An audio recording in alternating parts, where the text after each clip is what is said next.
Disclaimer! The following episode contains spoilers for Frozen 2. Don't go crying to your mum if we spoil it for you. You've been warned. Welcome to Podcapers, the official podcast of a place to hang your cape. And this week, talk about one step forward, one step back. We're talking about Frozen 2. Cue the music.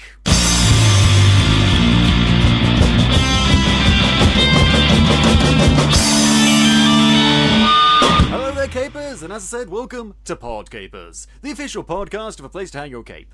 My name's Scott James Merridew, and this is the show where I talk about various geek and nerd-related topics, and I'm joined each week by a very special different guest. We're talking about Disney, so who else would I have? Henry Kissinger? Come on, it's Mark Russell. That's like the weirdest idea you could have made for my replacement.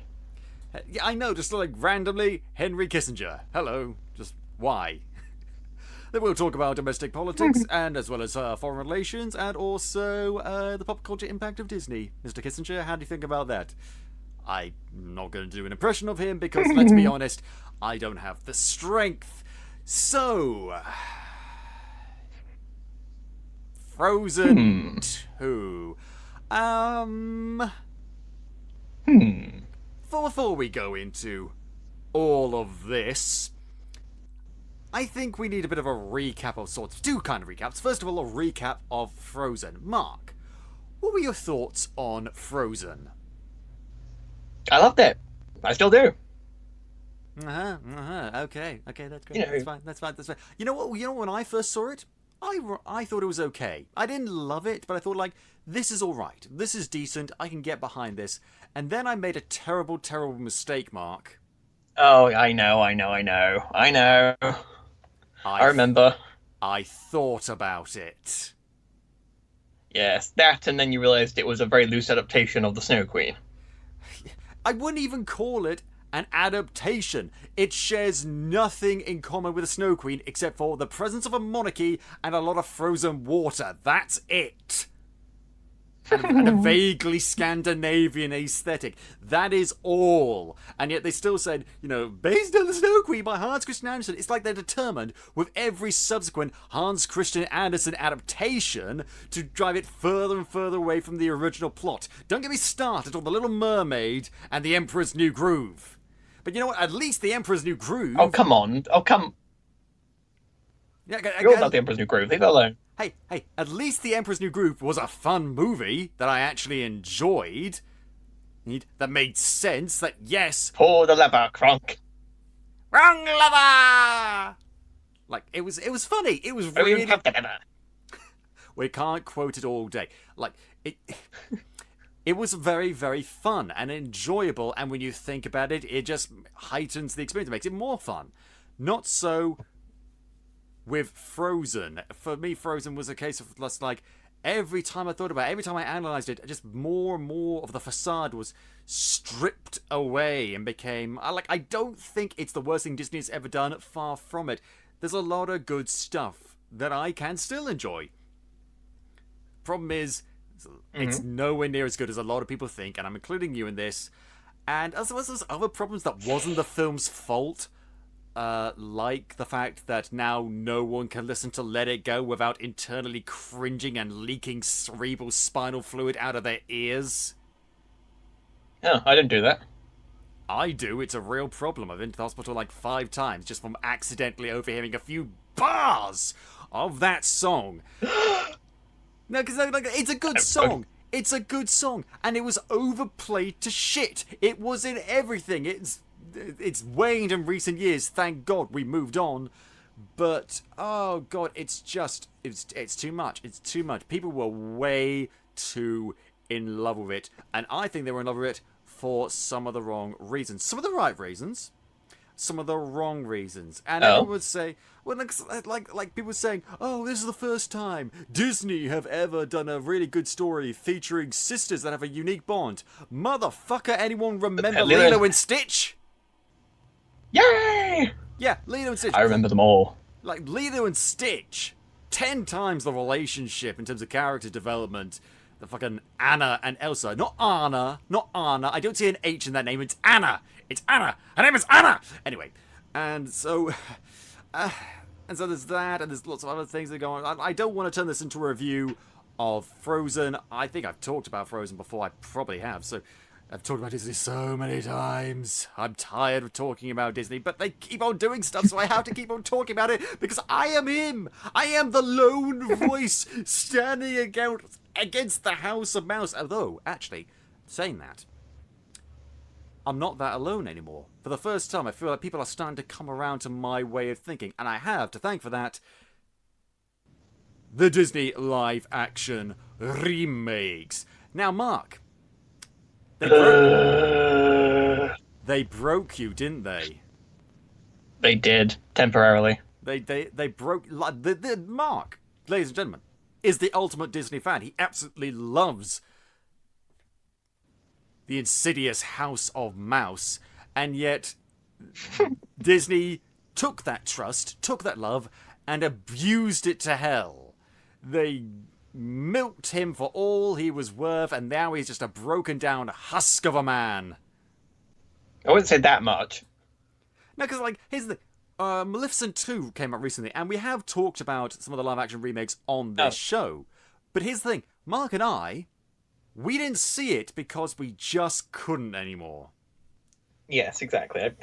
I've drawn the line, because I know your opinions and mine differ a bit, but I do honestly believe that Lion King is one of the greatest animated films of all time, and Disney just, how would you describe it, sanitized it? I wouldn't say I think sanitized is too... I wouldn't say sanitized so much as I would sodomized. Sodomized, unconsensually sodomized. It was. Oh, I mean, I will never, ever. I will forgive the people who made it. I will forgive Jon Favreau. I will forgive all the actors and stuff. I won't even blame them to begin with, honestly. I will never forgive Disney for it because it's like you had gold and you somehow found a way to turn it to shit. Whatever my thoughts are on the original, it's nowhere near as bad as the live-action remake, which isn't even in live-action. We did a whole episode on that. We're not going to discuss that. So, and this is the thing. This is the other recap I wanted to talk about. What Disney's recent choices, the live-action remakes, the Disney Plus thing that's going on right now, and what a sort of wet fart it turned out to be upon release.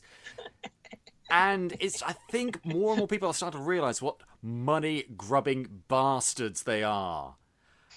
And yeah, because they guess what? Guess what? I feel so vindicated, and yet also at the same time very unsatisfied. It's not a pleasant feeling for me.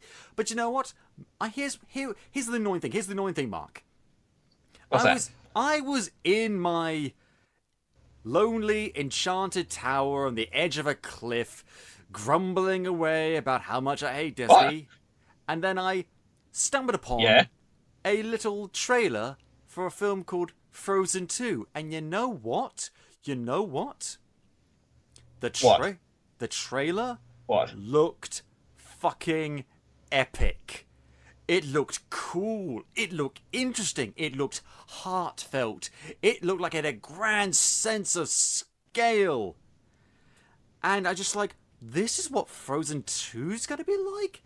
I don't want to count my chickens before they've hatched. I've been burned that way before. Suicide Squad. But you know what? This looks like it might actually be good. I was kind of, not very, but I was intrigued by the prospect of Frozen 2. And I went to go and see it recently, and I left the theatre once again thoroughly disappointed. Why am I not surprised? I wanted to like this. I wanted it to be good. I was like, come on, maybe this is a turning point. This is Disney's element. This is what they're supposed to be. I don't think they are, but what they're supposed to be good at. And what do we get? This blandness. What did you think of Frozen 2? Well, as you and I both agree, we both adore animated films when they're good and well animated. Yeah. That's the thing. It's well animated, but it feels like in a way Disney kind of threw this together, despite having 6 or 7 years to make a cohesive story, because obviously they didn't know that the first one was going to be a phenomenal success to the point that it was milked to death. This feels like And an obligation. it kind of feels like why they threw an obligation that doesn't quite, because you had the first film, then you got the short film Frozen Fear, which was essentially like Disney rolling in their own money. Then you got the Olaf short, which wasn't bad but too long and shouldn't have put at the front of Coco. What was that all about? And now here they are. They've made the sequel out of a sense of obligation to continue this franchise and make money. You can see it in certain moments of it. I want to touch on something you said earlier about how it's well animated, and it is. It is very well animated. The animation is beautiful. But there's a problem that I've come to realize in recent years. That doesn't mean much anymore. Like, hand-drawn animation, that will always be impressive. That will never not be impressive. But CGI technology has progressed to a point where there's some really bad movies out there that have excellent CG animation. They're different levels of excellent, but there's some, like, direct-to-DVD Disney knockoff that have some pretty decent CGI animation. And it used to be there were movies that had good CGI animation, like DreamWorks, and then there was everyone else who had shitty CGI animation. Because the DreamWorks and Disney later on took all of the best talent and put all the money into it that they could, and it came with something great. But then the technology got better, people's technical skills got better, I don't know what it is. But then you got like people like Nickelodeon, whoever it is, making that like magic theme park movie that's completely not a dreck. That's horrible. Wonder Park. Wonder Park. And what was the budget on that movie? Should we take a look to Wikipedia? Da-da! The Wonder Park budget was $80 to $100 million. $100 million, which in terms of big budget animation movies is actually pretty cheap. What was the budget for Frozen 2? Let's go see. The budget for Frozen 2 was... doesn't say. Oh. I assume it's quite high, though. Yeah, I think we're going to assume... We may be proven wrong on this, but I think we're going to assume the budget for Frozen 2 was higher than $100 million, right? And it's probably going to rake in all the cash. Yeah, but that's the thing you see. Here's the thing, though. I would argue that despite the presumably wide disparity between budgets of these two movies, the technical feel and look of the animation is all but negligible. There's a bit of a difference. I would argue Frozen was, technically speaking, better animated, but not by that much. That's the problem. And so if we say it's well animated, because it is, it's well animated, but that doesn't mean much anymore. I see. Oh, I see what you mean. And because I saw like a trailer for like a Russian version of the Snow Queen, and the animation looked alright. It looked alright. Like you wouldn't mistake it for Disney, but you think this looks really good. And this is cheap as chips, foreign export, not that good a story. Sort of animation. And so if they can do great animation, and Disney, the supposed masters of animation, are just barely better, what does that say? Meanwhile, hand-drawn animation, I mean, that's a much more laborious process. It requires much greater aspect of technical skill, and other studios have been able to do hand-drawn animation very well, very different styles than Disney. But right from the get-go, right from 1939, Disney have always had the monopoly on fantastic hand-drawn animation. To varying degrees, you know, they're lazy in places, Robin Hood, but yeah, it's... You know what I'm talking about, you know what I mean. I know. I'll let you go off one. But that's the thing, you see, Disney for a while did CGI movies like Bolt and... I think that was it, actually. I've not counted Pixar, obviously. Chicken Little, Chicken Little. Chicken Little, and Meet the Robinsons, and Dinosaur was all right. Yeah, those movies were well CGI animation, but then they went back to it with The Frog Princess, and that was some really great hand-drawn animation, but almost no one's doing hand-drawn animation outside of television nowadays. Although, have you seen Klaus? Well, now I'm going to see it, but I'm waiting until we actually get into December because it's fucking November! I couldn't be bothered to wait. I had to see it because it looks so amazing, and it is it's one of my favourite movies of the year. Well, it's phenomenal seeing a 2D hand-drawn animation from a European company. Well, I will definitely check it out. I do want to check it out, but I'm pacing myself with the Christmas season. I'm still barely over Halloween and the trauma we endured at that holiday.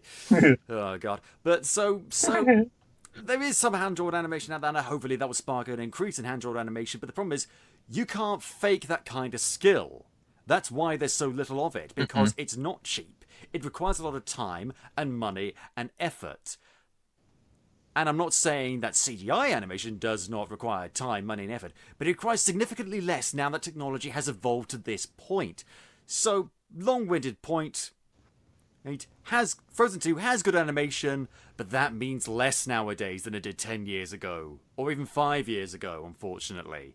So, talking about that, this film feels like it didn't have to feel like it was made out of obligation. This could have been a worthy sequel, a worthy successor, and maybe they were trying to create a worthy sequel, a worthy successor, but they didn't. This does not feel like someone had a great idea to continue this story to new heights. It feels like they just said, okay, I've got an idea, cool, yeah, that works, alright, that's a wrap, that's a take, and it's just like, okay, but not okay. But we're talking in very vague terms. One thing I do want to talk about when we start talking about the plot is we talked about the trailer earlier. I don't know if I mentioned it earlier. Can't remember. There are scenes missing from that first trailer that aren't in the movie. There's a scene where Kristoff is riding on the reindeer like he's fucking Chris Pratt from Jurassic World. There's that lady who gets blown up into a big like leaf tornado thing. I think she might be in the movie, who knows, and there's a scene where like 4 main characters plus Olaf are just 4 main characters are staring at the vast expanse of land before them, this brand new magical world just wait to be explored, with a look of concern and determination on their faces. That scene is not in the movie. I don't know whether they cut it or it was just for the trailer. I don't know, but it's not in there. And I suspect it was done for the trailer. Well, and that makes me feel rather lied to. It makes me feel manipulated. Because Didn't Infinity War do the same thing? Yes, and that was also a problem. I don't know whether they cut that thing out or they re-edited it. Again, I don't know. But the thing is, when you do that, whoever does it, trailers are supposed to be an ad for the movie, and I'm all for them putting in... Like, I get why they put stuff in like that, to give people an idea for the movie without spoiling the movie. However, it feels manipulative. I get it, but it's not okay. Rant about that over. Moving on. So we begin in a flashback with when Anna and Elsa were but wee nippers, and we're introduced to their parents again, not voiced by the same people. Sorry, Maurice LaMarche, you weren't necessary anymore now that the role has been expanded. Who cares that you're a veteran voice actor with years of experience that could run circles around all these other actors? But no, we need Alfred Molina, who is a good voice actor. I will grant he's been in lots of stuff doing lots of voice work, like Robot Chicken and Rick and Morty and all sorts of stuff. He's very, very good. But he's not Maurice LaMarche! He's not the brain. Gee, Brain, what are we doing tonight? The same thing we do every night, Pinky. Get fired from Disney! I don't know. Replace the brain with Dr. Octopus. Jaws! Anyway. So they're telling a story to their 2 young children. Elsa still has her ice powers, being a kid. And it quickly switches tack from being a nice, charming little story to tell their kids to like, hey kids, do you want to learn about this enchanted forest? Yeah, absolutely, Dad. Cool. So let me tell you a story about how I was almost killed and we were betrayed by our supposed allies. What? Are you sure there's no, like, magical princesses or, like, fairies and shit in that enchanted wood? No, but it was the time where I nearly died and your grandfather actually did die. Like, oh god, wow, okay. King Agnar, that's his name. I refuse to call him King Agnar. I'm going to call him King Stupid Moustache. King Stupid Moustache tells this story to young Elsa. Basically says there was an enchanted forest where these people called the Northaldra lived, and we were allies. We built a dam for them to connect our kingdoms, and oh, they were magical. Were they? No. Well, I mean, they were and they weren't. They could control the elemental spirits of water, fire, earth, and air. But then everything changed when the Fire Nation attacked. I knew you were going to do that. It was a toss-up between that and a Captain Planet reference. This is more aligned to Avatar, as we shall see. Yeah, but so they're all hanging out in the Enchanted Forest, having a good time. Prince then, Stupid Moustache, turns away for 1 second, and when he turns back, everyone's fighting, and just like, holy shit, I looked away for a second and you're all fighting, what the fuck is going on? His grandfather, voiced by Jeremy Sisto, if I'm not mistaken, dies. He gets knocked out, nearly killed, but he gets saved and taken away from the Enchanted Forest, and because they were all fighting, the elemental spirits of water, fire, earth, and air in the forest got, like, super pissed off and basically enshrouded the whole place in unbreakable fog, and we can't ever go back, and it may or may not have something to do with Elsa's powers. I'm gonna guess that's a yes on the powers. Like, yes, this place where they could control the elements, much like Elsa can, probably has something to do with her powers, you know?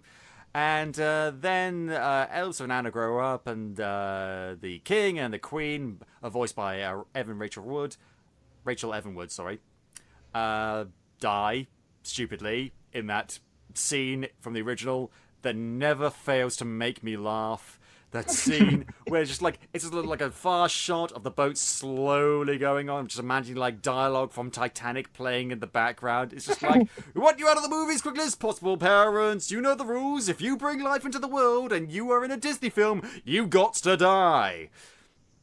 So we flash forward to the present. It's the law. It's the law. It's flash forward to the present after all the events of Frozen. Elsa is queen, and no one is at all awkward around her after she nearly killed them all. Like, I mean, I know it's been 3 years since those events, but like, you know what? I would still be like, I understand that it was not her fault, but I would be uncomfortable around her, especially seeing as we get a few hints that she doesn't have complete control of her powers since it's still tied into her emotional state. So like, she's just like, oh, there's like everyone would be treading around this woman on eggshells for fear that upsetting or enraging her in any small way would just kill them all. Like, you could not have a she would be burned as a witch if they had the guts to do so. If they thought they could get away with killing her in her sleep, use the fire. There's no way. Still honor as new queen. She won't freeze us. Yeah. I don't make a splendid queen. She won't freeze us. She's just a lunatic. Oh god, don't get me started on Anna. But anyway, Anna is fine. She's still with Kristoff. Kristoff's still with Sven. I still buy Sven's relationship with Kristoff more than I do Kristoff's relationship with Anna. Those two belong together. I don't care that it's against nature. They love each other, and it's a real love. Also, Olaf is still around. He hasn't got that cloud over him anymore. He's got this thing called permafrost. Ooh, thanks for the throwaway line, so they didn't have to animate a cloud over his head the whole time. And, And everything seems to be going fine in Arendelle, despite the fact that it's supposed to be like capital city of an entire kingdom, but it's like a teeny tiny town with less than 100 people in it.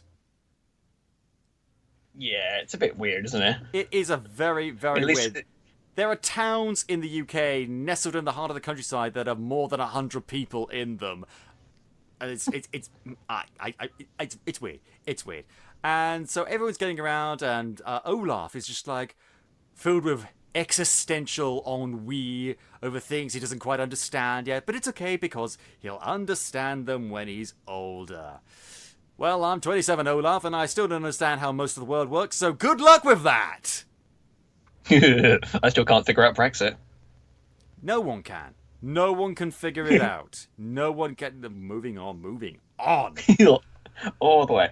Oh, God. And so, Elsa, meanwhile, hears a mysterious voice by a Scandinavian singer calling out to her.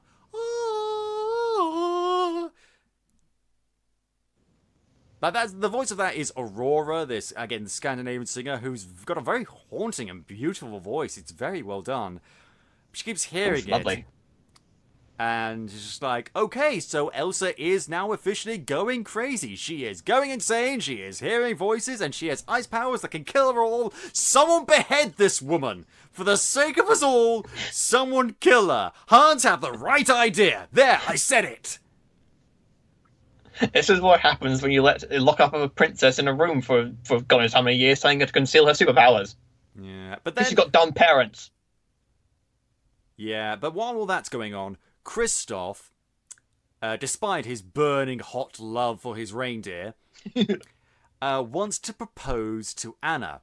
This sparks a subplot throughout the whole movie where Kristoff tries and fails to propose to Anna at various points throughout the movie. And I'm thinking, okay, this is kind of what's the word I'm looking for? Annoying. Time filler? Time filler. It's a stupid plot point. That's literally almost all Kristoff does, aside from having romantic scenes with his reindeer throughout the movie.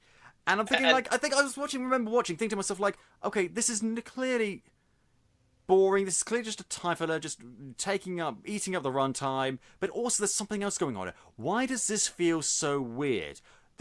Wait a minute. This feels familiar. Why does this feel... Oh my God, they ripped it off from The Rescuers Down Under! Yay! Which is a better movie! A 10 times better movie. Bernard in that movie was constantly trying to propose to his girlfriend Bianca, and when they did that, it was kind of sweet and funny, and it wasn't overplayed. Here it's overplayed, and it's like... You know what, I don't respect them to remember every single plot point from every single Disney movie, but at the same time, like, that's a very popular movie that a lot of people really like, and people really like that, those scenes where he tries to propose. So you know what, yeah, no excuse, you ripped off your own movie, Disney! What the fuck? Ironically, from the one movie that was considered a box office disappointment during the Renaissance.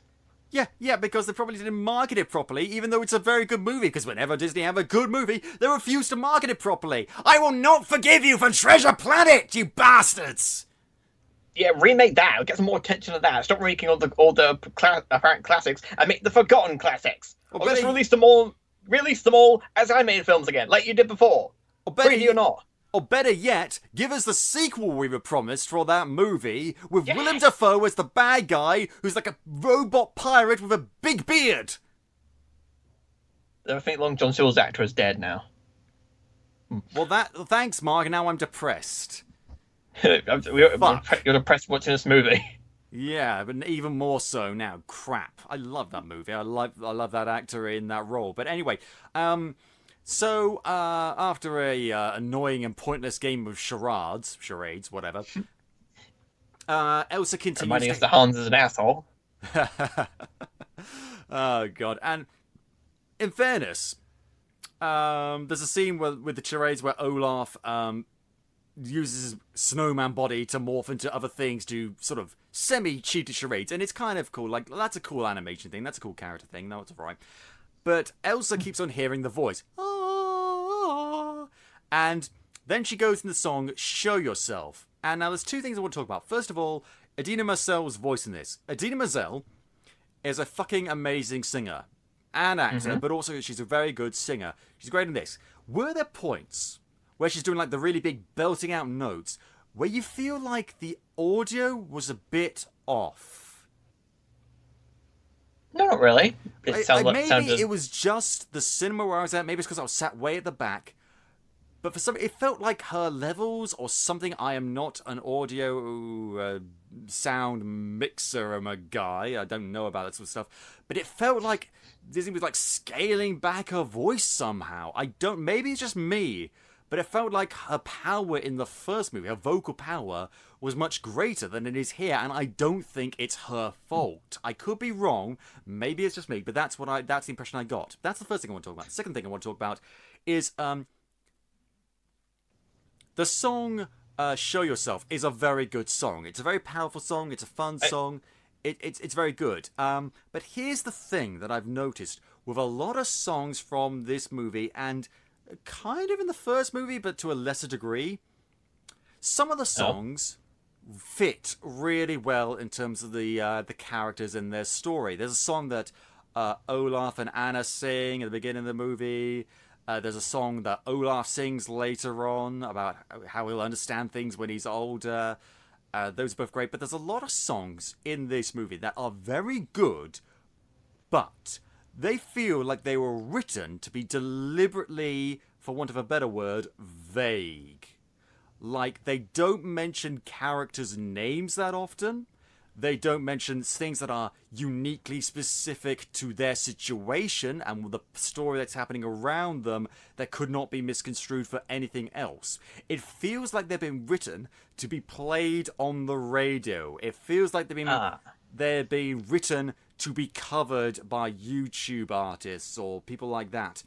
It feels like these are songs written so that they could be sung by anyone about almost anything. And I really don't like that.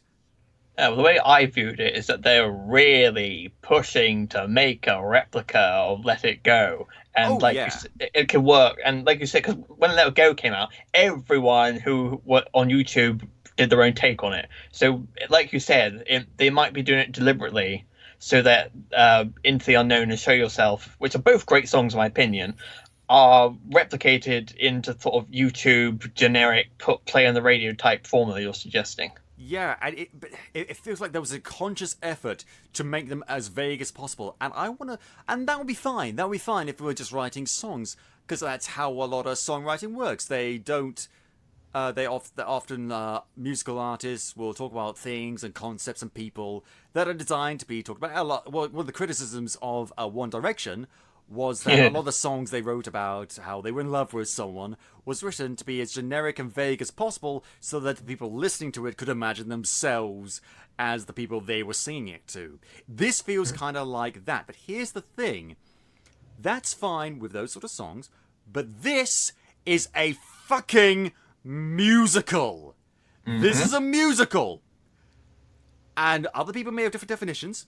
My definition of musicals is the songs need to further the plot, further the characters, or further the atmosphere and general overview of the world they inhabit. They cannot be vague. They cannot be... Imagine if one of the songs in Les Mis could be played on the radio. Could you imagine a single song from that musical where that would make logical sense? Well, I suppose you could kind of Bring Him Home into that sort of thing. So it was sung by a widow or a girlfriend or something like that. Yeah, but I mean, but not out of the context of the musical. Then no. Exactly. Yeah, out of the context of the musical, it would make less sense. And though I would very much sing along if they started playing Master of the House on the radio. Yes, but I would too. But you would not. You would find that to be a very specific situation that's telling a very specific story. I'm not saying songs on the radio can't tell specific stories, but most of the time they don't. Yes. In musicals, they're there to tell specific stories, and a lot. I maybe realize a lot of Disney songs kind of do this, but not all of them. There's been an uptick in that sort of thing, a trend. If you go back to the Disney Renaissance, a lot of those songs feel like they might be a little bit generic, but most of them feel like, oh no, there's a point of it. They're talking about these specific characters going through these specific journeys. This does not feel like that. They're great songs, as you say. I very much enjoy them, but this is a musical. You can't do that. No. I mean, even jukebox musicals, who take songs that were initially intended to be played on the radio, find a way to twist those songs and mold them into being unique to their situation. Not very well in a lot of cases, looking at you, trolls, but... Look at you, Mamma Mia, singing Pierce Brosnan. Yeah, but even then, some of them kind of work. Most of them don't, but some of them kind of work in that context. This feels like a bad jukebox musical that took good songs and decided to use them or remix them, and it should never feel that way. You wouldn't watch West Side Story and think, okay, this is cool, this is fun, I like the songs, but I preferred the original. No, that was the fucking original.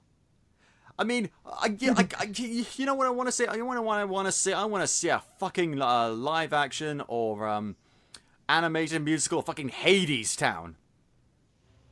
I never heard of that. It's a musical. It's great. It's got Reeve Carney in it. I like it. I'm coming, wait for me. And it's point is, it needs to feel more focused. It needs to feel like this is part of a story, and it doesn't. And it's infuriating. It really is, especially when the songs are this good. The people writing these songs are good at it. They absolutely are. And the people singing it are very good at it, but that's not the intention behind it. The intention is to make a good song. The intention is to make... I don't even know how to put it. The intention is to just make something for people to sing. Profit, obviously, yeah, profit, but also the intention is not for people to experience a story. The experience is supposed to be something that you it's supposed to be an inward reflection of yourself. You're not meant to identify with it. You're meant to see yourself in it. I'm getting significantly off track, and any analogy I made has now completely and utterly disintegrated. I don't think it's good. Moving on. I think if we can just stay on the music topic for a second, I think another way that Disney are trying to bend this is that they give Elsa 2 show-stopping numbers, everyone sings it, and then posthumously, Disney will then say, look at all the love and expression that has been made from the songs we have deliberately made to profit. Yeah, look, oh my god, everyone was making... If you get what I mean. Yeah, I like this because like, oh, look at all the people who love our songs and who covered our songs, the songs that we deliberately made to be covered. Yeah. Yeah, it's a feedback loop, it's a trick, it's a ploy. Don't fall for it, people. And they've already done covers for it, like Panic at the Disco did a credits version, which is very good. Very weird choice, but still good. Yeah, that is a weird choice. But it is very good. Weezer did like another song. They're good. They're very good. But... And that's the problem, see. There is so little difference. Maybe not stylistically, but musically speaking, between Panic and the Disco. A weird choice for a Disney movie. Singing that song to Elsa, a character, singing that song. If there's so negligible a difference, what's even the point of it in a musical? Indeed, unless they did a Panic at the Disco musical. I'd see that. Anyway, so Elsa's singing the song, Show Yourself, it's very good, and then... Don't you know, Elsa, don't you know the big climactic musical numbers cause ice crystals to form in the air? And just like, boom, a little like...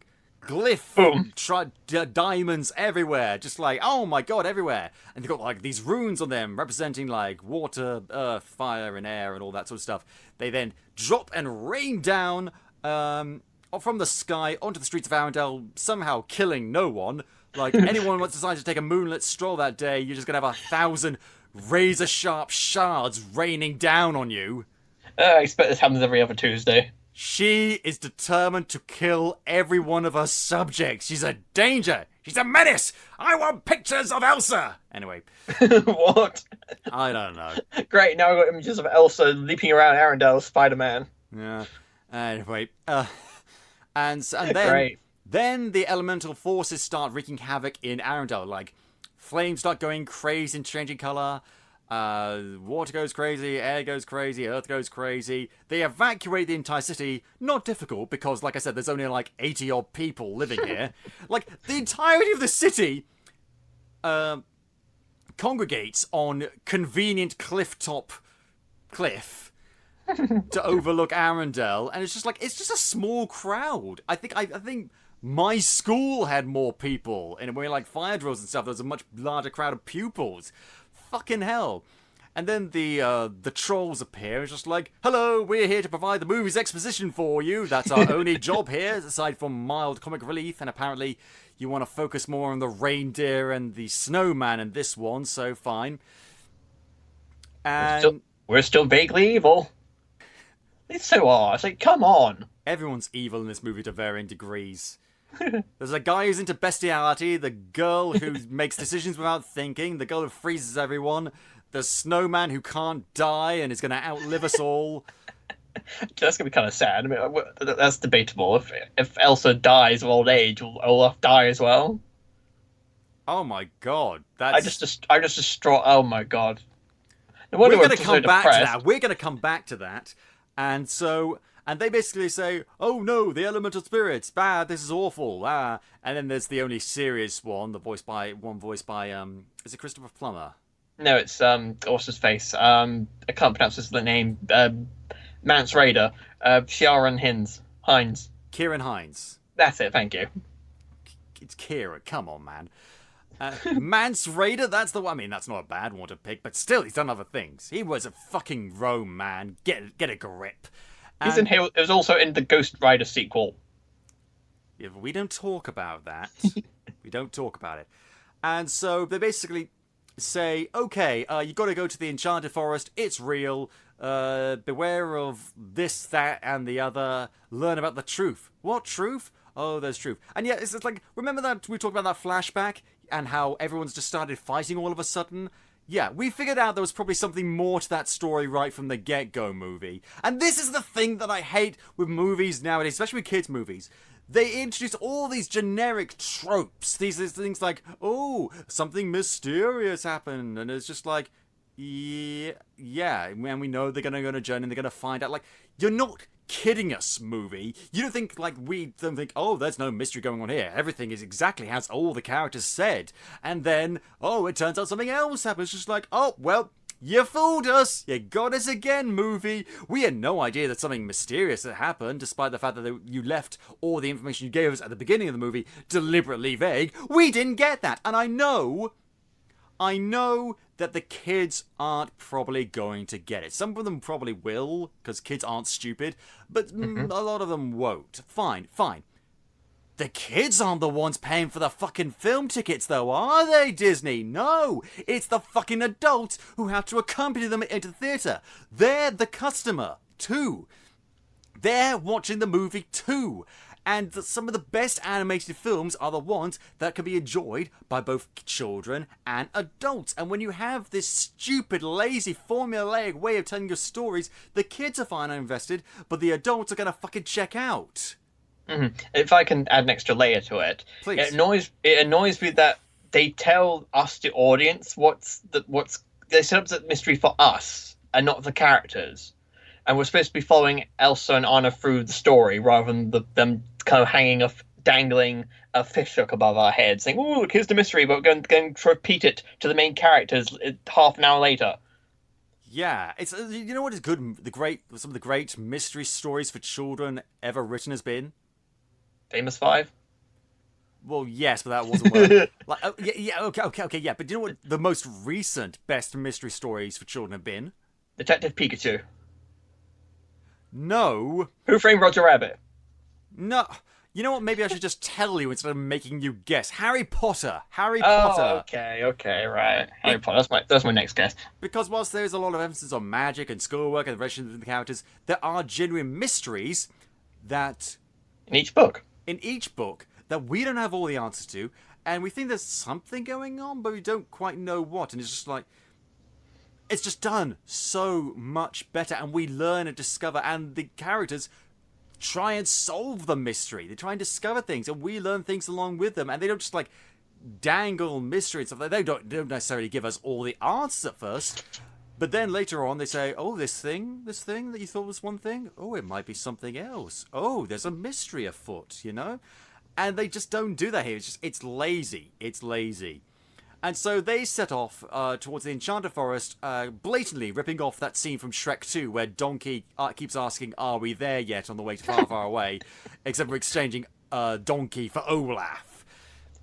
It's going random trivia. Yeah, it's just... yeah. He says, like, "Water has memory." Yeah, sure. Go back to your homeopathy group, Olaf, you fucking crank.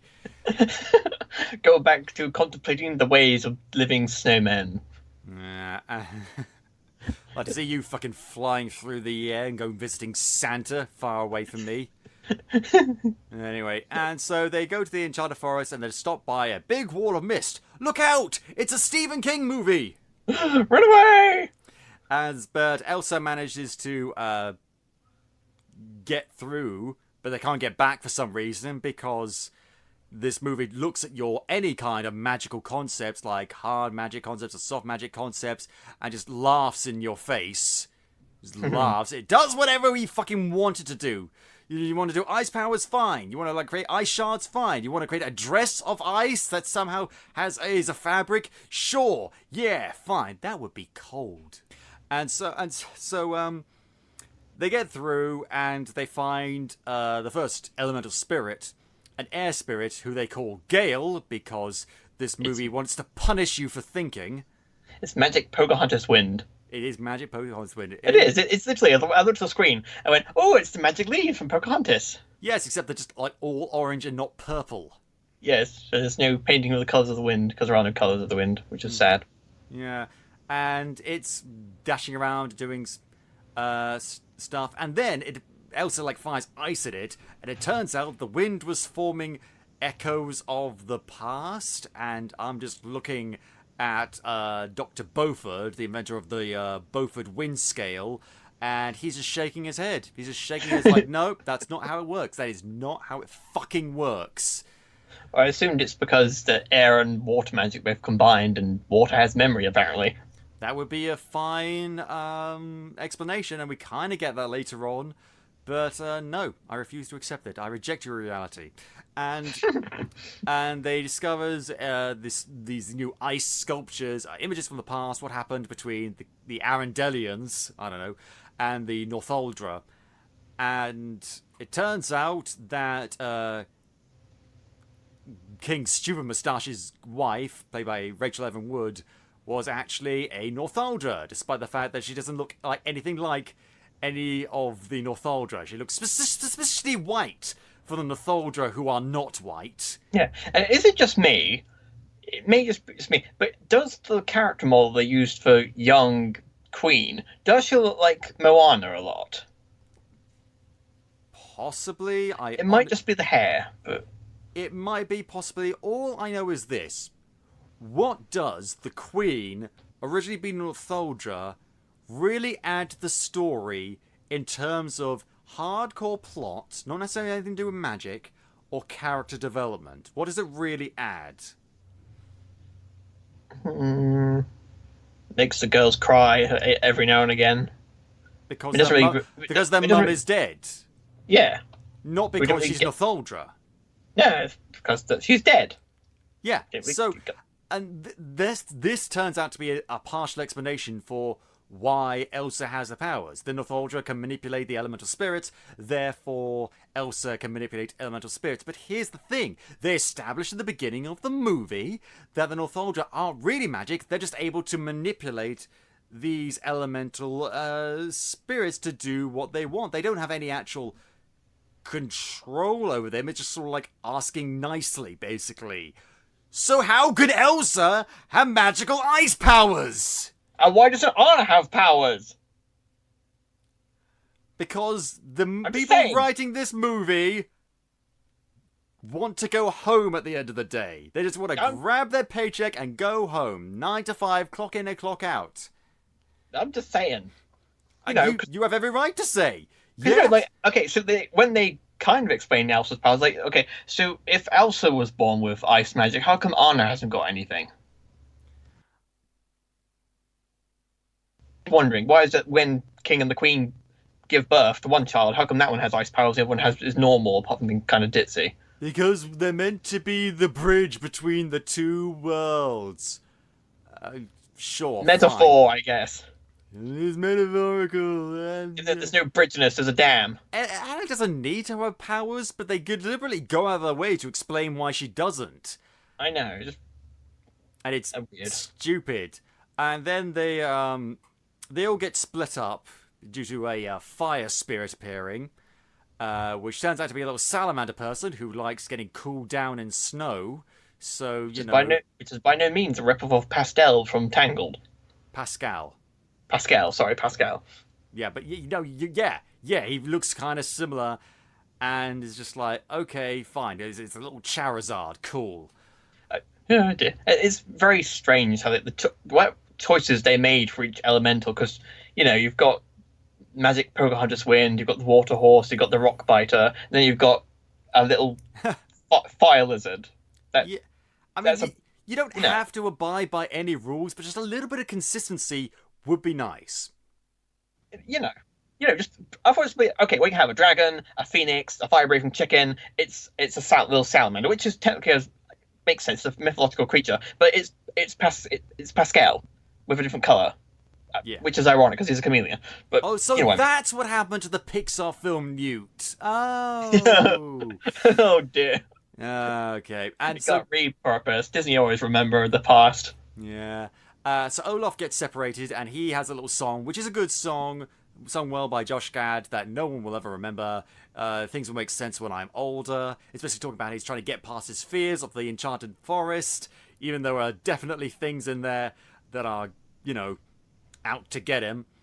Meanwhile, Anna, Elsa, and Kristoff and Sven encounter the Northuldra, and also a troop of Arendelle, I don't know how you pronounce it, soldiers who, after all this time, are still fighting with each other, although they get over fighting each other pretty fucking quickly.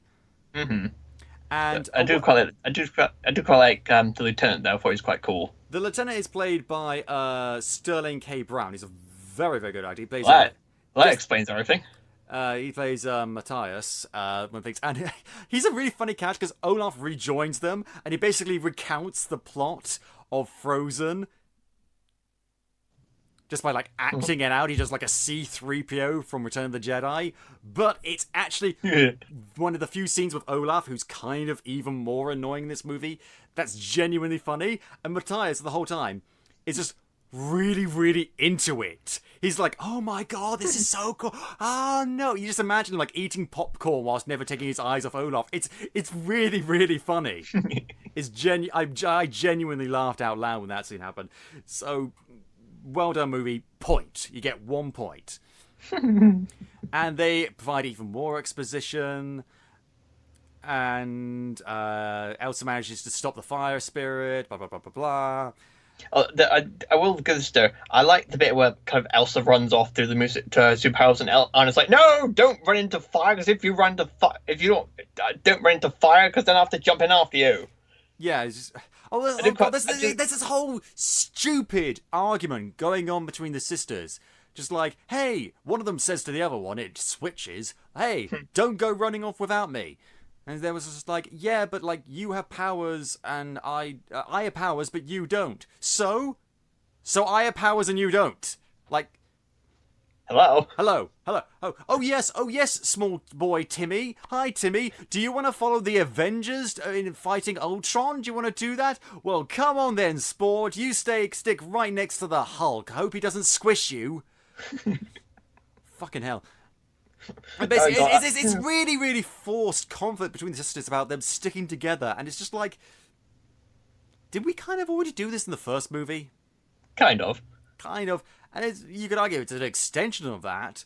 Like, you could use it to bring up some stuff. Like, maybe deep down, because of all the years they spent apart and reconnecting over the recent years, maybe they still don't quite trust each other. Maybe they still see each other individually as children because they never really developed the relationship beyond that. That's a lot of interesting stuff that you could explore. But they don't. They have the same argument over and over again. It's a flashback. I'm getting flashbacks to fucking She-Ra, the latest season, again with the arguments between the main characters and that. And it's just, fucking hell. Can we either have an interesting argument or don't? This film would benefit a lot better if Shadow Weaver was in it. Yeah, and also we find out that Elsa is the fifth spirit. Oh my god, do you want another Captain Planet reference, or do you want a Fifth Element reference? Oh, I thought you were going to do an Avatar reference. It breaks the rules. Korra's not supposed to become a waterbender. We already did an Avatar reference. Now it's your choice of Captain Planet or Fifth Element. Take your pick. Captain Planet. Heart. Heart! She hasn't got a magic ring. I don't care. Do you care? No one cares anymore. So, for reference, my Fifth Element reference would have been Multipass. But moving on. Or Elsa crashing into a taxi with Bruce Willis. Yeah, and so they get to know the Northuldrans a little bit. And there's two of them in particular, like, what are the fucking names? Ryder? And Honey Marin. Because he rides unicorn. His name's Ryder because he rides reindeer. Yeah, it's not at all a reference to fucking Tangled. Yeah. Voiced by respectively by Jason Ritter and Rachel Matthews. And they're fine characters, like Kristoff and Ryder bond over their shared love of reindeer. Like, no, he has your fetish. And it's always nice when that happens, you know, in that community sort of gets together, the reindeer fuckers. And Honeyman, like, I think Honeyman was meant to be like that character from the trailer we saw that everyone said, who's this person? Who's this person? And this is where I need to bring something that isn't the Okay. movie. Right. Here we go. Yeah, you know what I'm going to talk about. Right, so. Here we go. Why the fuck wasn't Elsa gay in this? Do you mind if I jump in here first? Go ahead. I'll be brief. I would have been okay with Elsa being gay in this movie, but in the place she's in right now for her character arc, I don't think it should have been put in this movie. Maybe reserve it for whenever they decide to make Frozen 3. Because she's coming to terms of her powers and origins in this one, then develop her romantic side in the next movie. That's what I'm saying. Fire away. Right. So I get what you're saying. They've got other things to do, like developing her powers. Here's the thing, though. Her getting control of her powers was like the main thing in the previous movie. Mm-hmm. This is just an extension of that. And would have been interesting to see her develop her powers from the perspective of someone who either maybe has similar powers or not, but can give her something outside of her powers that someone else can't. Like, bring up her relationship with Anna again. They've got a tumultuous relationship, and, you know, things aren't necessarily perfect between the two of them. Maybe there's a way you could work that in. I don't know. All the point I want to make is, everyone and their mum and their mum's dog and their mum's dog's squeaky toy said, "Oi, Disney, make Elsa gay. Do that for us, please." And Disney are just like, okay, yeah, no, we definitely support the LGBTQI plus community. You know, we have a bunch of like gay characters on some of our TV shows, and we're going to have a gay character in that Jungle Cruise movie that no one cares about, not played by a gay actor, which, you know, enough. Yeah, which is a bit problematic, but still, you know, just Jack yeah. Whitehall is camp and English. That's not the same as being gay, Disney. But like, so you all really, really want Elsa to be gay in this movie? Well, how can I put this delicately? We tried putting a gay character in our Beauty and the Beast movie, even though really we fucking didn't, because he barely. That's a whole other argument. Yeah, And Malaysia took up a big stink, and we don't really want to lose money, so yeah, we're basically kowtowing to the bigots here. Now, okay, maybe I'm overreacting. Maybe I'm judging. Maybe this was just a purely creative decision. Maybe they considered it. Maybe they didn't. I don't know. All I know is a lot of people wanted it. A lot of people wanted it for the right reasons, and there was no reason not to, because you're the ones who are writing this. You can work it in and make it work. Not force it to work, make it work. Just write it, and it would have been... I've always said the representation, be it for gay people or ethnic minorities or people of different gender identities, the inclusion in a movie... does not make that movie better or worse. It just makes it more important. This was something important to a lot of people. It didn't have to be in there, but maybe it should have been. Again, it wouldn't have made the movie better. I want to be very clear of that. That's not how it works. A movie's quality doesn't increase by including people who have not been represented in cinema very often or very well. But it does make it more important, more special. Because I'm thinking about all the young gay Disney fans who, while watching this movie, might have been expecting something, might not have been, and maybe can't quite see themselves in these characters like so many other children can. And I think that's a little heartbreaking. And considering the fact that Disney have frequently said, definitely support the gay community, definitely including that in some of our other lesser-known projects, this would have been the perfect opportunity to include it in a big project. Say, plant your flag in the ground and say, no, we definitely stand for inclusion, representation, and support of this community. We definitely do that. We're not doing it to be political, and I find the notion that saying gay people existing or acknowledging their existence or including their representation in media as political is fucking stupid.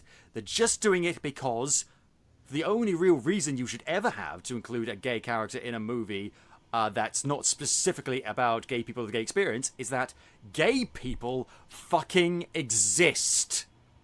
That's the only reason you... That George R.R. Martin, when frequently asked about his depiction of women or people of colour or gay people in his books, people ask, why did you do it this way? Why did you include them? And he just always has the same answer. These people exist. That's why they're in the movie. That's the only reason you need. And it's just another example. The movie isn't worse, like I said, for not having a gay character in it. It's not. A movie can be worse depending on how you represent that character. I'm looking at you, Beauty and the Beast remake. But simply including them, mere act of including them, does not make the movie worse or better. But this was a prime opportunity. There was, because everyone, it's not like they didn't know how people were going to react. They knew that a lot of people would have embraced it and accepted it and wanted it. They had as much indication as they could possibly get that this would have been a smart decision, and they still didn't do it. What the fuck does it take? Apparently it takes Jack Whitehall. And I dread to think, I don't want to dread to think, maybe the gay character played by Jack Whitehall in the Jungle Cruise movie, whatever it's called, will be great. Maybe he'll be absolutely brilliant. I know Jack Whitehall will try his very best to do the best job he can with that, but I don't have high hopes. And even then, it's not going to have the same impact as Frozen. It's just not. So if you didn't care about that sort of thing, fine. Not fine, but I get it. But I am disappointed by this, and a lot of people, I would argue, everyone I haven't spoken to them, are even more disappointed. This was a prime opportunity for some great piece of representation that could have really worked, not just for the sake of representation, but also for character growth and development.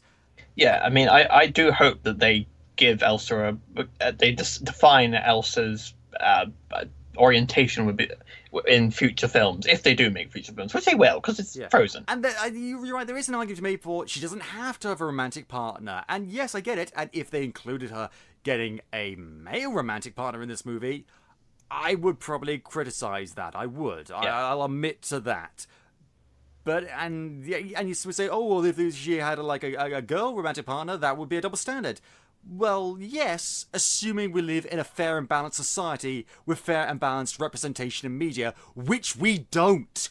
We don't have that. Strides are being taken, steps have been made, progress has been undertaken, but we still got a long way to go. And this could have helped. And they chose not to. They didn't choose to hurt, but they chose not to help. And I will not forgive them for this. Because this is serious. Which is weird. Yeah, I know, which is weird, because Disney have had their, they've had their, is gay day the correct term? They have their gay days at Disneyland. Let's have a gay day! I don't know what the official term is, but they have a pride, gay pride day at Disneyland and Walt Disney World every year, or it might be a week, something like that. So they're happy to take gay people's money, but they're not happy to actually portray them in their children films. Not like that. They've been supportive of the gay movement since maybe the 1970s. So I don't really see why they're having such a hard issue just making a character gay in the movies. They can do it in the TV shows, but I don't know. I don't get how they work. Not anymore. Yeah, because you were the guy who did get how they work. You were the guy who supposedly did get it, and now you feel disconnected from them in part of this, but part of other things. I don't want to say how you're feeling, but still. Okay, and so that's that rant over. We maybe come back to it later on. But, maybe. But at this point, Kristoff separates from the rest of the group to go off with Ryder to talk about reindeers and also how he's failed to propose to Anna. He tries to propose to Anna again. It's so wacky, and he sort of goes off. And then we get a song with Kristoff. And it's the most bizarre song I've ever seen in a Disney movie, because it's like an 80s style love power ballad. It is weirdly out of place. It's a good song. They're all good songs. The guy doing it, Jonathan Groff, does a great job with the song, and it's got a great melody like "Lost in the Woods." It's great. It's great. What the fuck is it doing in this movie? I don't have the faintest idea. I mean, I'm glad all for different styles of music in the one movie, but all the other songs have similar styles, a similar sort of musical-esque styles. Not so much in terms of the lyrics and stuff, but in terms of the musical composition, except for this one. I haven't got a clue. I mean, I'm glad they gave Kristoff a song beyond "Reindeers Are Better Than People," but it's hilarious, but it really doesn't quite fit into the jigsaw. And it also kind of highlights how kind of disconnected he feels with Anna. Like before, it's just like, oh, I can't propose to a girlfriend properly. Oh, what a funny thing to happen. But then it's just like the scenes of like her fading away from him and him running to catch her, but he can't catch up with her. It's just like, oh, he actually feels pretty alienated in the relationship. That's a serious issue. Are you going to address this properly, movie? Nope. Oh, I'll just say this: that I always felt that Anna and Kristoff's relationship felt quite forced, paper thin. Because I suppose something similar I could compare. In my stupid head, I compare it to is the relationship between Shaggy, Velma, and Scooby-Doo in Scooby-Doo Mysteries Incorporated. Oh yes, if you know what I mean. Because in that context, Shaggy is in a relationship with Velma, but then he's got Scooby-Doo as pretty much his Sven. So and in the end, he chooses Scooby over Velma, and you get what I mean. In this case, it's Kristoff, Sven, and Anna, but it doesn't quite connect together because there's not that sense of true. That's another character should be represented as gay, but isn't. Who, Velma? Yep, you know what I mean. Yeah. Okay. Good point. Yeah. No. Anyway, maybe in the new Scoob movie, though I doubt it. Looks interesting, even though they seem to be setting up Blue Falcon and Dynamite for some reason, because they're going to try to turn it into a cinematic universe. They've said they're going to do it. They are. You can just tell they're going to do it. Yeah, but anyway, while that's going on, Elsa goes with Anna and Olaf north to this sea place, and they find dun dun dun dun, their parents' boat. Wow, what a coinkydink. Quinkadink. I was like, oh, please, if they're going to be alive, I'm like, you've got to be kidding me. If they're alive, what the hell have they been? But luckily, they're dead. Well, in fairness, if they had been alive, there would have been a very good reason for them not turning up, because they would have been trapped in this fog place. But then again, how did they get to the fog place? Is it because the queen is Northuldra? I don't get it. But that's a good point, actually. I mean, they clearly show that physical matter can't pass through the fog. So how did the ship get through the fog, even if everyone was dead inside it? That's a very good point. Which, again, because Elsinon's mother is I'm about to say Northumberland, Northuldra. Sorry, she's a Northuldrian. Hey, Anna, I'm from up north. That's not a Northumbrian accent, anyway. Sorry.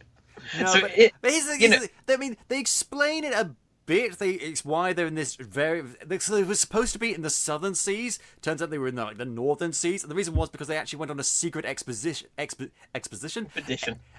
It's also exposited to us, but a secret expedition to uncover the source of Elsa's powers to help her. I mean, which totally makes up for all the years of emotional abuse they inflicted on her.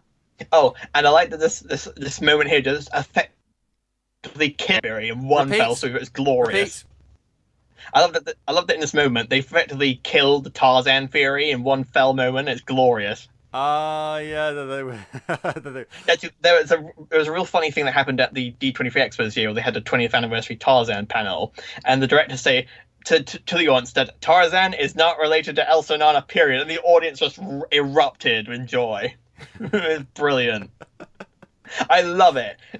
Oh god, just because boats sink, guys. It happens with alarming regularity in those days. Actually, that's a good point. We know vaguely when Tarzan is set. When is Frozen set? I'm glad you brought this up, because earlier this year I did an entire timeline of every single Disney animated film, some exceptions, and using some research. You have too much free time. This was before I had a job. Okay. And I did some research, and it says in the official art book of Frozen that the time period is in the 1840s. Tarzan is set in potentially the 1880s because they mention that Charles Dickens is alive. And they have projectors and stuff, so... Yeah, so there's like a 40-year time gap between Frozen and Tarzan. So that theory is impossible. Mark Russell, bringing you timeline-related disprovisation of your little film theories. I have no social life. Yeah. Thank you. And so they find this map, a magical map, which shows them how to get to this place called Atohallan. I don't know how they pronounced it. Which is like a mythical river, which is from a story their mum told them that supposedly has it's basically Exposition Island. Exposition Island. It's right next to the Island of Lost Toys. And basically, Elsa then says, continues the bullshit argument. Anna, you need to get away from me. Blah, blah, blah. I need to do this on my own. Blah, blah, blah, blah. Oh, by the way, ice boat. Boom. And and sends Anna and Olaf floating down the river, rolling down the river, and nearly encountering these big rock giants, the rock biters you mentioned earlier. And there's the thing with some of the spirits, like the wind spirit, friendly. The fire spirit, friendly, if not a bit fire prone. The rock monsters, not friendly. And then there's the water spirit, these kelpies, which is, for those of you who don't know, it's like Scottish mythology, Scottish folklore of these water horses that would drown people. They basically copied that.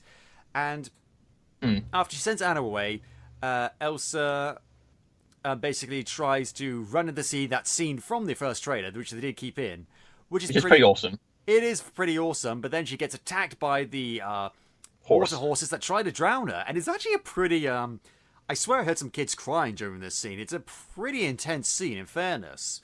But then she manages to tame it by throwing like an ice lasso around it. I'm sure that's how it works. And it just does everything it says from then on. Takes her to Exposition Island. Like, when she gets off it, it bows and goes away. It's just like, wow, it's very easy to earn your respect, Kelpie. Dear God. Look at the new toy. Yeah, so Elsa then follows the voice into the island, and turns out it's like her mother's voice.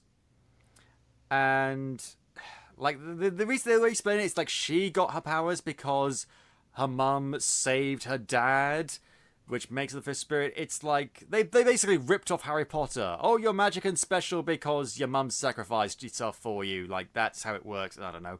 And she basically goes for like a whole scene of like replaying scenes from the past movie. And there's two things that are actually kind of funny. There's the bit where she's Hans, like introducing like, "Hi, I'm Hans," and then she like shatters his ice statue because they were appeared by an ice statue, and that was kind of funny. But then we see like her singing "Let It Go," and she kind of cringes and just like, "Oh God, I don't like that." It's just like, I know, movie, that we don't really like that scene anymore because we're kind of sick of it because it's so overplayed. But why would she be cringing at that? That's like that's like a reference that honestly doesn't make any sense. Yeah, I mean, that was her big, I suppose, coming out moment, so to speak, where she could be herself, even though she built herself another picador to hide behind. But it's like her triumphant moment of freedom, and now she's embarrassed by it. Yeah, it's Hello, did you see the moment you stride out the doors with your new dress on, looking fabulous? It's like if in Empire Strikes Back, Luke thought back to when he blew up the Death Star and thought, "Oh God, that was embarrassing. I killed all those people." Yeah, Luke is in fact a mass murderer. Yeah, but you know what? It's war. It's war. You can get away with that. Anyway, and it's stormtroopers. Nobody cares. And what? Nobody cares. Nobody cares. Anyway, and so she goes through that and like follows the spirits down, like the images down, to see. It turns out that her grandfather betrayed the Northolders by actually murdering the leader of the Northolders. And that's what caused the spirits to freak out and what's called the battle to happen. And this gets brought up precisely 0 times afterwards. Like maybe once in passing, but there. And this brings me to something. There's a real problem in this movie. We'll go into a bit more detail later on, but still, there are 0 negative consequences in this movie. Anything bad that happens is fixed, reversed, and everything is fine. Everything goes back to the status quo, which we find in the first movie. I talked about that in the first movie. In the second movie, returning back to the Empire Strikes Back thing, no, there needs to be bad stuff happens that has a lasting impact.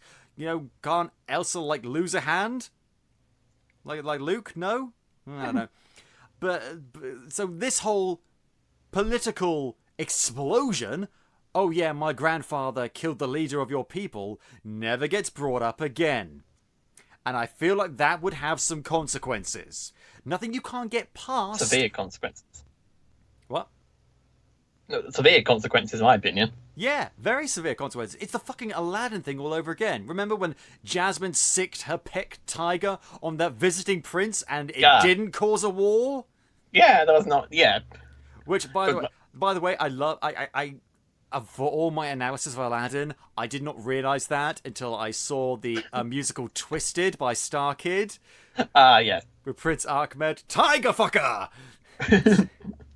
Oh, God, that's a good fucking point, Star Kid, yes! You know, believe it or not, like, imagine if, like, Princess Anne sicked a wild dog on Nelson Mandela. Imagine that. That would have some consequences. Anyway. What? Sometimes she got kidnapped though, where she told the guy to bugger off, which is quite funny.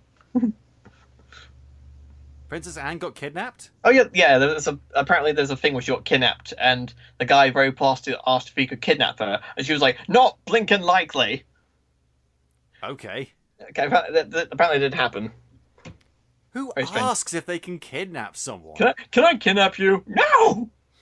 Oh, never mind then. Although, jumping back to Frozen, the Elsa already probably has some consequences for her mass freezer of Arendelle. Why is there no political fallout from that? Oh, I don't know. The new queen is a superpowered lunatic. Yeah, and not even that. There are other consequences as well. Like, believe it or not, it is impossible to snap freeze an entire country and not cause some severe damage to the agricultural industry. Do you know what happens when you freeze crops overnight and then thaw them out a day or so later? They die. And so that's a famine. That's a famine, you know? Not to mention... Okay. Yeah. Okay, granted, Prince Hans did try to commit... what's the term? Regicide, thank you. But compare attempted murder and freezing, destroying an entire ecosystem, which is worse. I'd say everyone is fucked in that scenario. Okay, good point. Fucking hell. And so she gets like a warning from her mum, like, don't go too deep, but she does in an effort to find out the answers. And this is where she gets the Into the Unknown song. And it's a very good song. It's like a duet between this Aurora person and Idina Menzel. It's a very, very good song. It's fun. But, like, again, it's just so generic. Like, it starts with her saying, I won't follow your voice. And it ends with, I will follow your voice. And that's it. That's all the character development we get and all plot development we get from that. And I think you've got the songs the wrong way around. No. Into the Unknowns at the start of the movie. No. Yes, it is. And Show Yourself is in it. It's the song between Elsa and her mother. No, Into the Unknown is... I am 99% sure that I've got them the right way around. Nope, Into the Unknown's first on the soundtrack.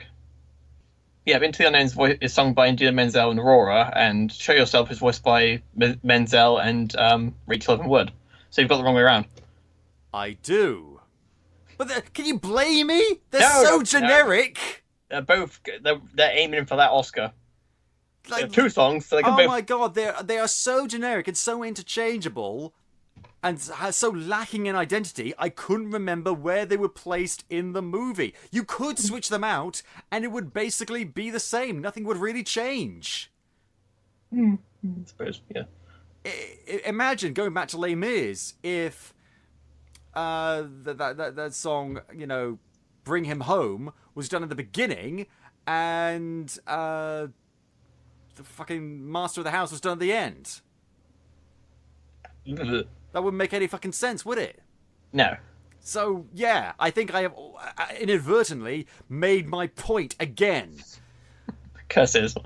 So thank you for pointing it out, though. Sorry about that. So she does Show Yourself. It's a very good song. Basically goes down and discovers everything that's going on, and this causes her somehow to become an ice statue.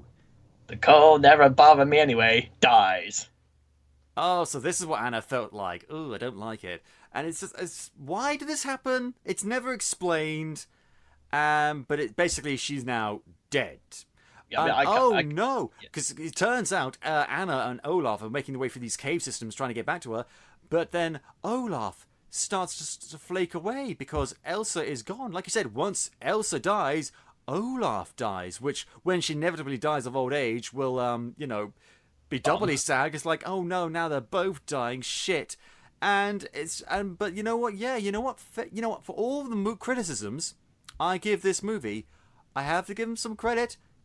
They killed Olaf. They killed him. He's dead. No, really. He's dead. He's gone. He's not coming back. He's not coming back. This isn't some stupid fake out. He won't be restored by the end. Maybe Elsa will, but he won't. No, they had the balls to kill off one of the most profitable, marketable characters, the ones that kids really like.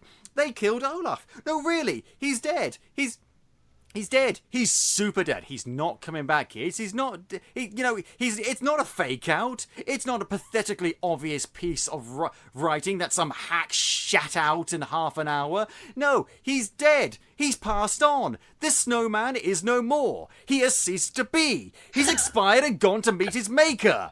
He's a stiff, bereft of life. He rests in peace. If he hadn't melted, he'd be pushing up the daisies. His metabolic processes are now history. He's off the twig. He's kicked the bucket. He's shut off of his mortal coil. He's run down the curtain and joined the fucking choir invisible.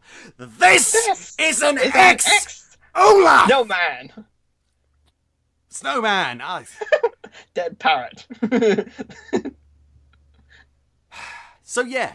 He's dead, and he's not coming back. And Anna is all sad about this. Oh no. So, to sum up, Olaf's gone, Elsa's an ice statue, Anna's lost, and Kristoff is off somewhere fucking a reindeer. So it's not looking good for our heroes. But, Actually, I expected, because they announced he was going to be in it, but I kept expecting Hans to show up. So, okay, any second now, Hans is going to show up to make the bad day worse. No Hans. Where is he? That's a funny thing about this actually. This movie doesn't have an antagonist. It has obstacles, it has maybe antagonistic forces, but it doesn't have a villain. And unfortunately, I can't help but think this is a response to the backlash Disney have gotten recently for having surprise villains. Ooh, this character we once thought was a friend turned out to be a villain. And then that was popular, it was in a movie that was popular, so they did it all the fucking time. And now they realize, okay, we can't do that anymore. But here's the thing. We know that you didn't put in a villain because of that backlash, not due to any creative choices on your part, because you thought this was the kind of story you wanted to tell, but because people called you out on it. And so this is why, Disney, you should not get stuck on your fucking formulas, because no matter what choice you make, whether it be including something because it's popular, or not including something because it's no longer popular, you will always be called out for the creative hacks that you are. You can't win as long as you constantly just follow the current. You can't. I know earlier we mentioned, hey, you should have bowed to popular opinion and included a gay character, but let's be honest, you've never done that before. So, and, oh god, it's just, I want to like this movie, but this movie refuses to let me. It won't let me. It's so fucking annoying. Anna gets a message from the now frozen Elsa. Apparently Elsa's dead too. Yeah, well, she must be dead, yeah. She's an ice statue. It's rare that you find living ice unless you contact Bobby Drake. And Or in Doctor Who. And, basically, she thinks, oh my god, I've got to destroy the dam because that will help restore the balance of the spirits. Because, basically, King Grandfather Daddy Jeremy Sisto is like, I don't trust them because they have magic. Blah, blah, blah, blah, blah. And then the leader of the Thought was just like, hey, so this dam, it's turned out it's not helping. It's throwing, nature out of whack. Could you, not do it? And he's like, oh, sure. Why don't we talk about it somewhere out of the way where there are no witnesses? Did I say witnesses? I mean people. Let's have tea. Not swords, tea. And so destroying the dam is basically going to make everything right. And but again, I have no problem. If King, Grandpa said that, it's held in a private spot, no one can see, how can everyone start fighting then if he killed the bloke off somewhere private? Because the spirits started going doolally? Ugh, I don't know. Where's the angry you need him? Yeah, and so Anna lures the rock biters out to destroy the dam. She's helped by Matthias, who's surprisingly easily to convince. But then again, with Elsa's death, Anna is now queen, so, chain of command.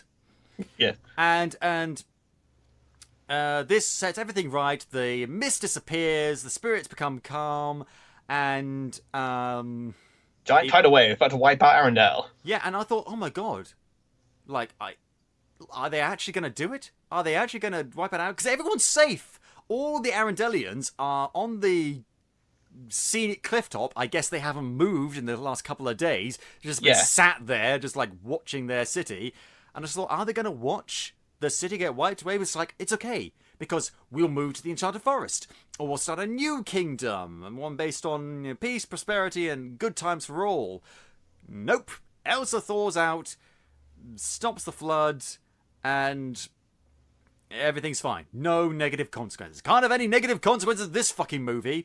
Yeah, because I really thought they were going to destroy Arendelle, because that'd been very symbolic of wiping the slate clean and trying to make amends and stuff. But then I thought, but they're building frozen lands at Hong Kong and Paris, so that's going to be quite ironic. But nope, they decide to, no consequences, no problem at all.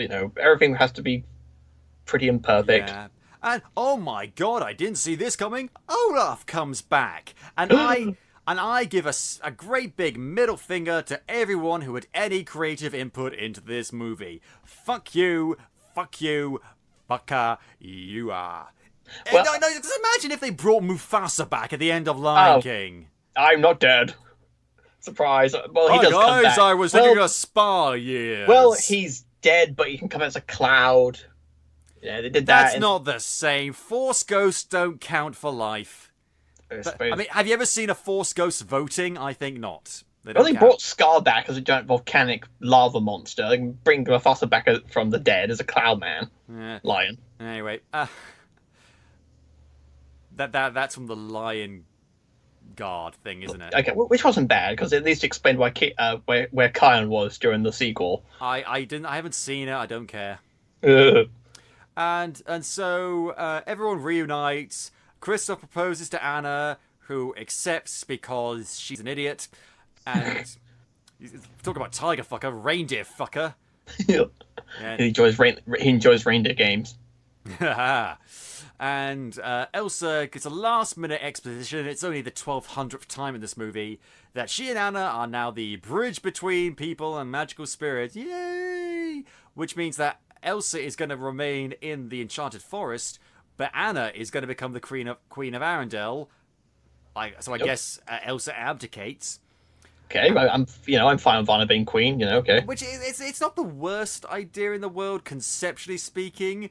But everyone just kind of goes along with it. No one says, really? You're going to do this? How's this going to work? And so like, oh, so the sisters are actually going to be separated now. Nope, because Anna constantly sends messages to Elsa inviting her to game night. And Elsa now has an ice horse spirit who she then easily rides towards Arendelle. So it's just like now they're neighbors. So there's not really anything has changed. Again, no fucking negative consequences, and that's it. That's the movie. There's a post-credit scene. I didn't stick around to see that because fuck it, I had 4 other movies to see that day. I had to take my friend home. Yeah, I saw that day. I saw it. I saw the Aeronauts. I saw, what else did I fucking see? I saw the Aeronauts. I saw Last Christmas. I saw Le Mans 66, or as it's known in America, Ford versus Ferrari, Frozen 2, and I saw, what was that other one? Clearly it left a huge impression on me. Just one second. Charlie's Angels? No, Charlie's Angels isn't in my cinema. Oh, okay. Which I don't know why. Maybe it's because it's not doing so well. What else? The Downton Abbey movie?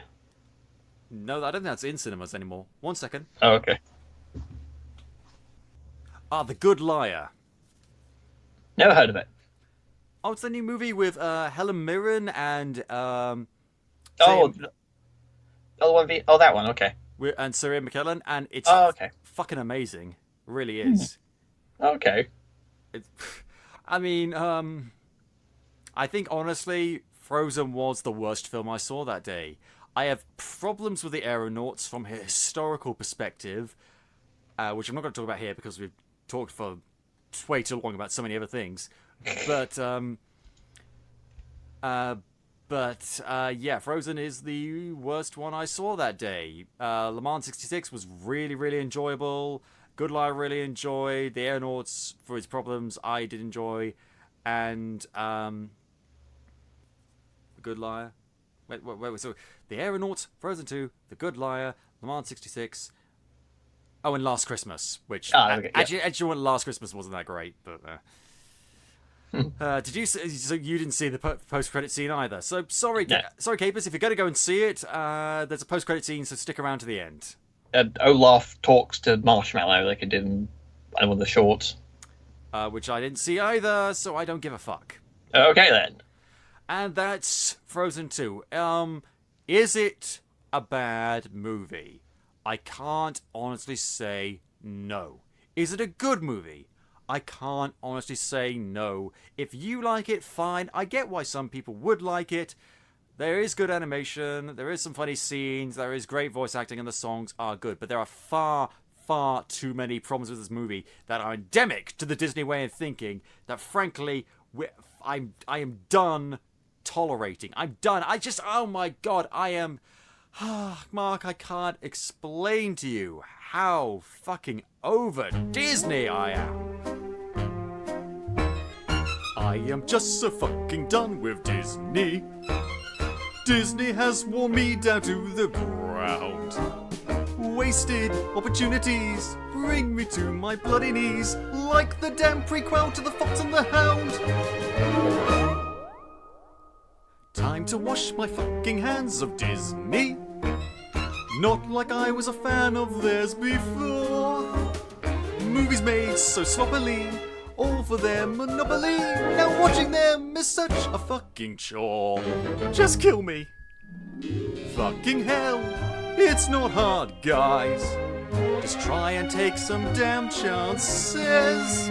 My naivete made me think Elsa was gay, but I guess you've got to think of your finances.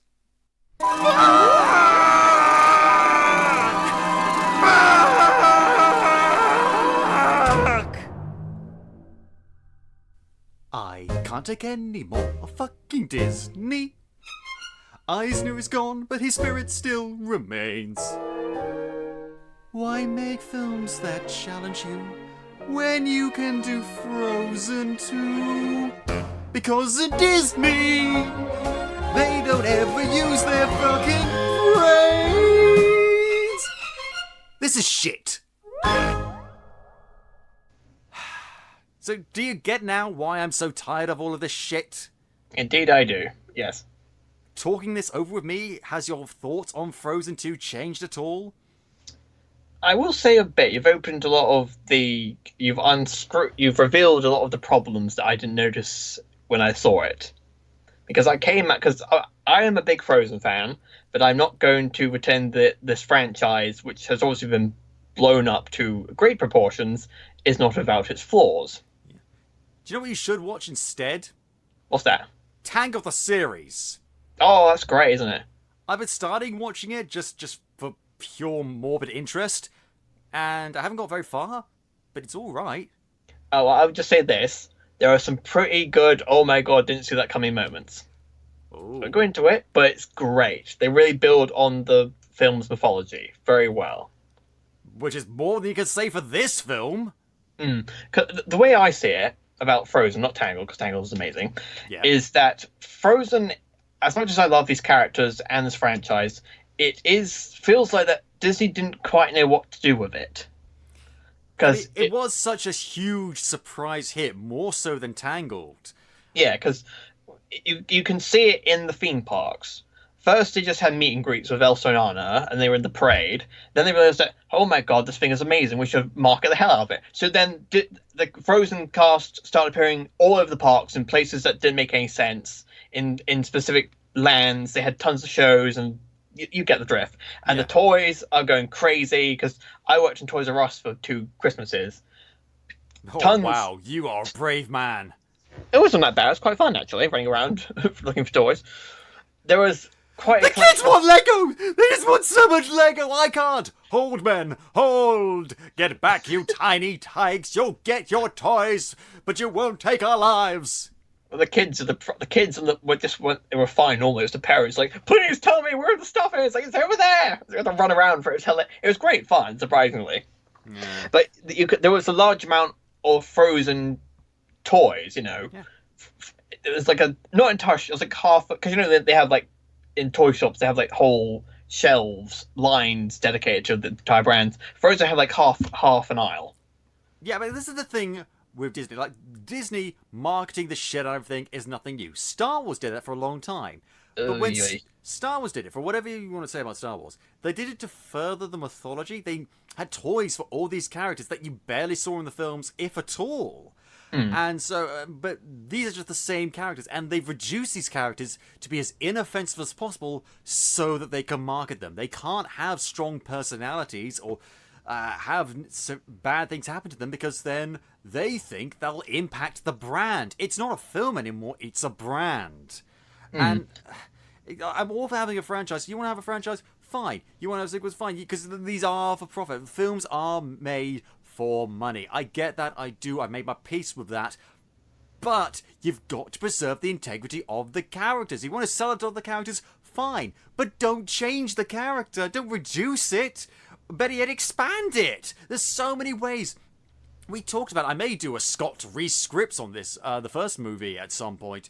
There's so many different ways you can take these characters and their journeys, but they go for the most bland, bare bones, inoffensive way as possible. It's the same thing with Moana. I wanted to like Moana. This is so cool. This is like a mythology that, being a British man, I'm not that familiar with, and it's a location I'm not very familiar with, and there's an interesting, rich culture that you could explore in unique and interesting ways, and they kind of dip a toe into that, and then it's just like the same shit. It's a Disney checklist, and I honestly, for all my complaints about Disney, I didn't think it would happen here, but it did, and I'm just like, past Scott, you were a fool.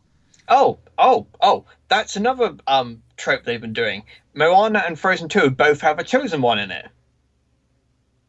Lots of movies have chosen ones in them. Like, I don't think we can necessarily blame Disney. No, but Disney is now starting to do that. Yeah. Because Moana was the chosen one, chosen by the sea, and now Elsa is the kind of chosen one chosen by something Rocks. or other. By rocks. By rocks and rivers and fire and wind. Okay. Magic Pocahontas magic leaves. Yep, and who knows? I mean, I don't know. Maybe this film series, and they're gonna do a Frozen 3 in like 10 years or something, will go to new heights. But I'm just thinking, like, you know what I saw the other day that interests me? The trailer for Pixar's Soul. That's interesting. That looked fascinating. With the exception of like the little soul creatures that look a little bit like how some of the people might have looked in Inside Out. Beyond that film didn't look like anything I'd seen before. At least not for kids. And I'm more interested in it than the what's the fantasy one they're doing? Oh, Onward. Yeah, the soul one looks a bit more interesting to me than Onward. No offense to. You know, it just looks a bit I get weird. it, I get it. I am looking forward to Onward because I'm a fantasy nerd and this is like a cool thing for me. But I'm thinking, if I had to guess which one would be better, I guess Soul would be better. But it still looks interesting and cool and just... it's just like, why, Disney? Why do you delight in being so fucking bland? Because when you take risks, when you actually take a chance on something, you're brilliant. Exactly. You can be brilliant, but they do it so as little as often, as little as they can, and when they do it, they never market the film, so no one sees it. Yeah, exactly. Because this is my personal opinion. Just granted, wait for it. Yeah, no, me having a personal opinion. Yeah, but one of my favorite Disney films is Brother Bear, which I think is one of the most, forgive my language, the most gutsiest films Disney has ever made. Because that had consequences in it. That had fantastic consequences for the main characters. Have you seen Brother Bear? Actually, no, I haven't. I haven't. Shall I give you a brief rundown? No, I know the story. Okay, you know the story. What they did in there was fantastic storytelling. And I think Brother Bear is better than Frozen 2, but I think Brother Bear is better than most of the Disney films. But they had... It's not difficult to be better than Frozen 2, though. I know. Very low... It's a hurdle, yes, but it's a very low hurdle.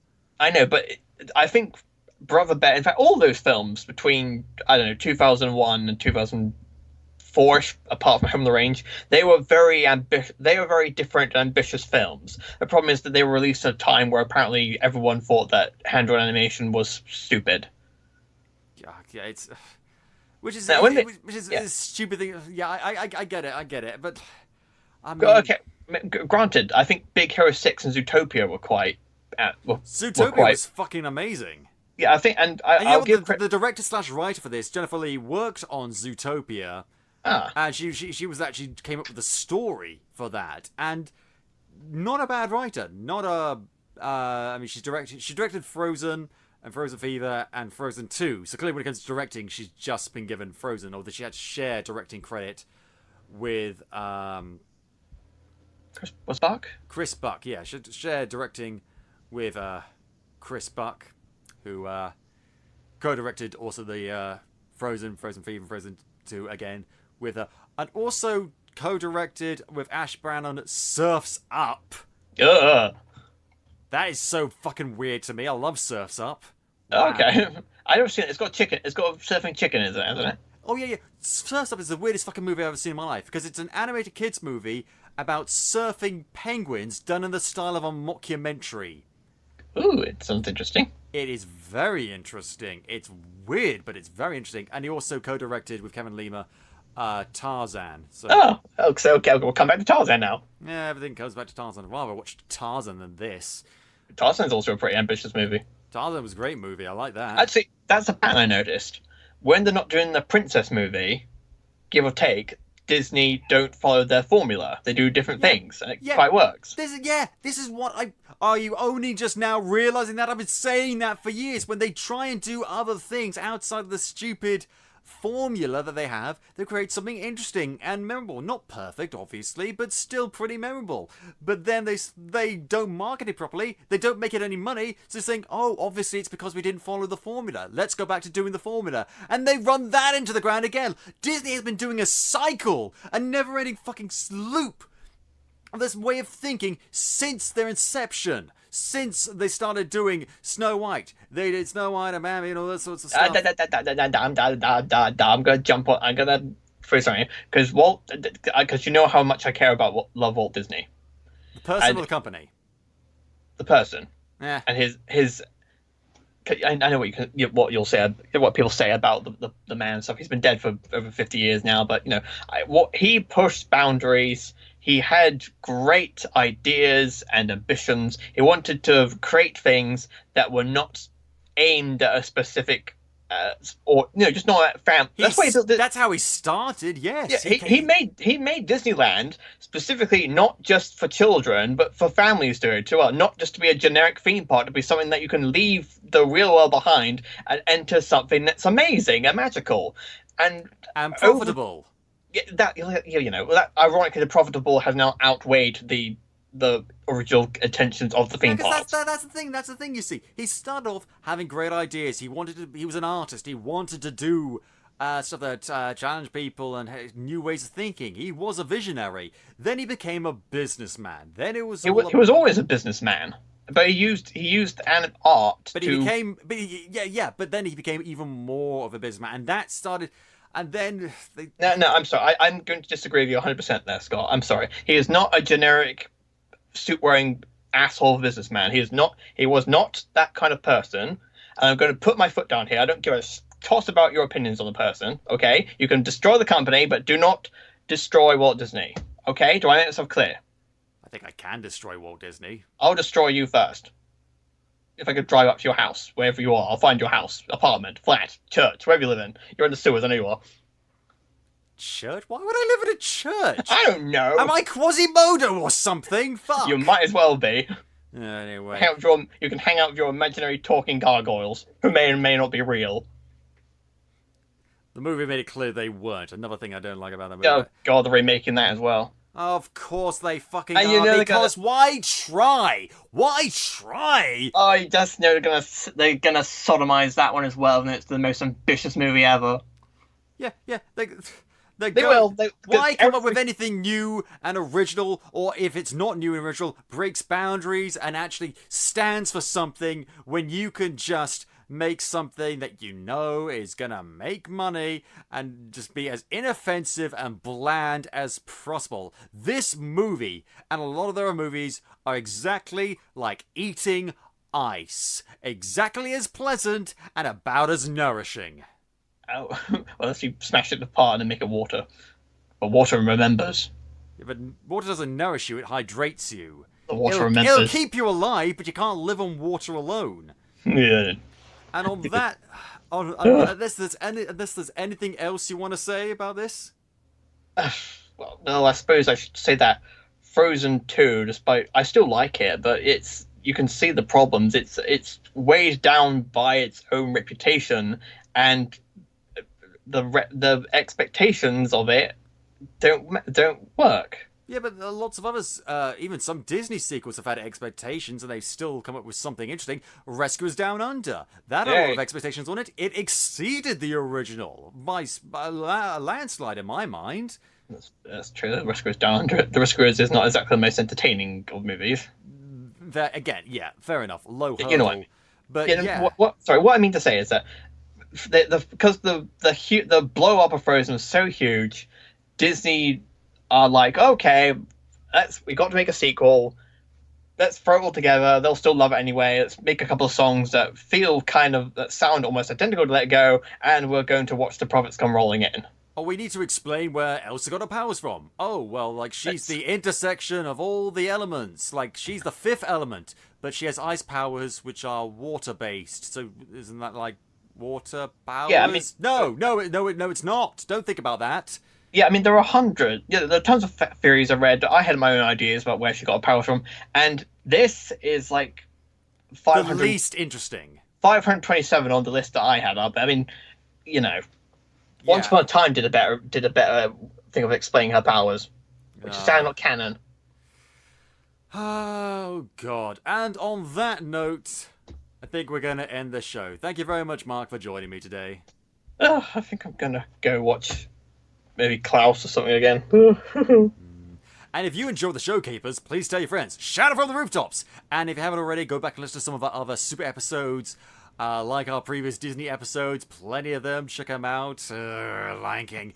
You can listen to the show on iTunes, Podbean, YouTube, Spotify, or at podcapers.com. If you want to get in touch with us, suggest show topics, or maybe come on the show yourself, you can find us on Facebook, Twitter, and Instagram at AP2HYC, or email us at podcapers at ap2hyc.com. Thank you very much to Dan Harris for our logo, the lovely microphone, the red and blue 3D glasses, those are mine, and thank you for listening. This has been Podcapers, the official podcast of a place to hang your cape. Cue the music!